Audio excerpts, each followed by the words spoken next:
this light on. Oh, God! Family traditions. Everyone has a tradition in some way or another. For some families, it's your oven conking out on Thanksgiving Day and you have to go over to your aunt's house last minute.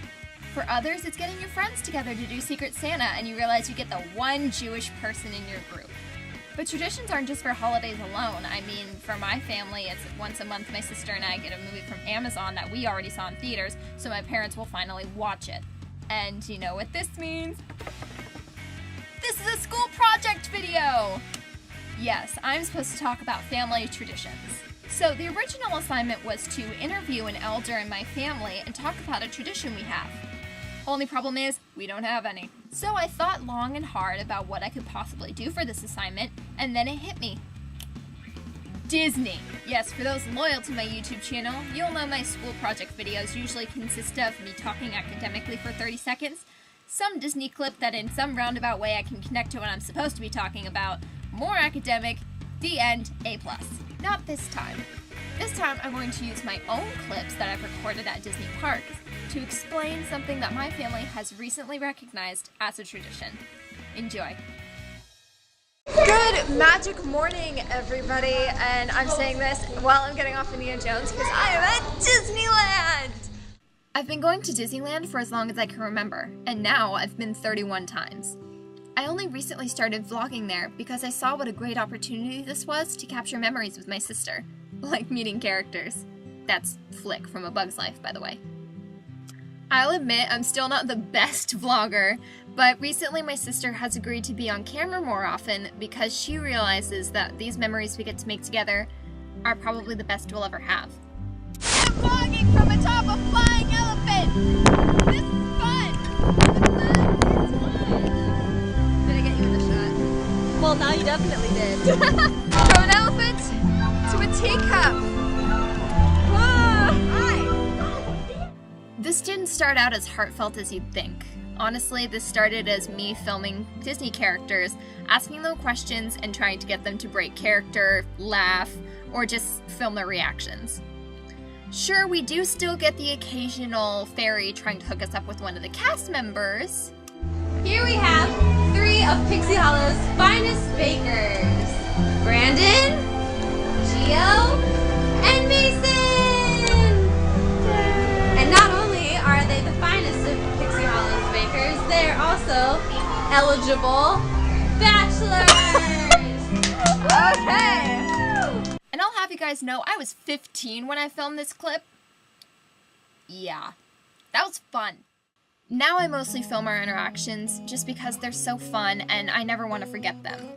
I mean, you won't often forget your favorite princess hugging you for the first time since you were 6, but it's still good to have these around to show future generations. When I get older and I have my own family, I'm probably still going to take my camera into the parks and film my interactions with characters and my kids' interactions with them, so that even when they're older and they don't remember it, they'll still know they were there. That's when my love for Disney began. When I was 2 years old, my parents decided to start taking us to Disneyland for 24 hours every year for the Rose Bowl. First flight in, last flight out. After a while, my dad started teaching me and my sister all of the little tips and tricks he knew, like going to more popular rides during the parades, since those would be crowded. And he would always play Galaga. It was a part of his childhood, just like this was a part of mine.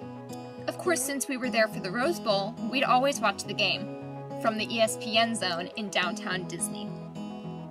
Over time, we started to share these traditional trips with friends and family, making them even more special.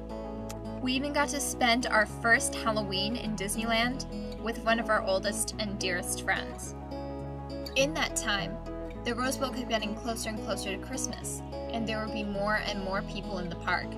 Whether they were there for the holiday or for the game, people just kept coming. And once the time of the Rose Bowl got a little bit crowded, we decided we'd go during the summer as well. Yeah, that was helpful for crowd control. But we'd get past it. In time, we discovered hidden pathways to get us wherever we wanted to go. We use them so often that they're routine to us now. Through these pathways, we'd find things that we didn't even know existed. like new restaurants, different shows, even rides we didn't even know were there. From our first trip to our more recent ones, we've gone from casual park goers just doing whatever to park vets with a plan. And when our parents couldn't quite keep up with us anymore, it was time, like with all traditions, to leave it to the next generation. And while we do miss spending time in the park with our parents, my sister and I both appreciate that this is sort of our first steps into independence, our rite of passage, if you will, into adulthood. Since my dad passed the torch to my sister and I about 3 years ago, we started to do our own thing, like look for hidden Mickeys, take the storybook cruise, collect pins and buttons. We've even filled an autograph book and started Disney bounding. Although, I'm more of the Disney bounder than my sister is. Being able to dress like a modernized Disney character helps me bring this tradition into my everyday and appreciate it in a whole new way. And it's just so fun.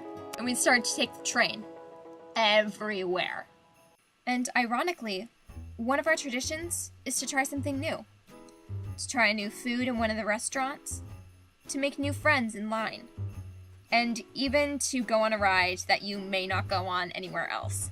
I mean, that's how I got over my fear of the Tower of Terror. But we never forget the old. In the days of our 24-hour turnarounds, we always started and ended our day at Pirates of the Caribbean, as my sister and I continue to do. We always start our days in California Adventure with Screamin', and we always go through the castle walkthrough at least once, just because it needs a little love. We always get lunch at Pizza Port and go through the Thomas Kincaid Gallery at Downtown Disney, just because that's what we've always known. We can't imagine a trip to Disneyland without these things. And just as this sacred park may change and evolve over time, our traditions will change and evolve with it. And though mine is the generation that will first implement this tradition, it's taught me that every family's tradition has to begin somewhere. And as long as this tradition is passed through the generations, it will continue to grow, thrive, and evolve. So there you have it. I thoroughly enjoyed making this video. I loved walking down memory lane, and I hope that anyone watching learned that it's never too late to start your own traditions. So, in my traditional fashion, I leave my viewers with peace and kisses. Bye, guys. Wait! I almost forgot something. For my subscribers, I will be continuing this tradition this holiday season, so look for a video from Christmas 2014.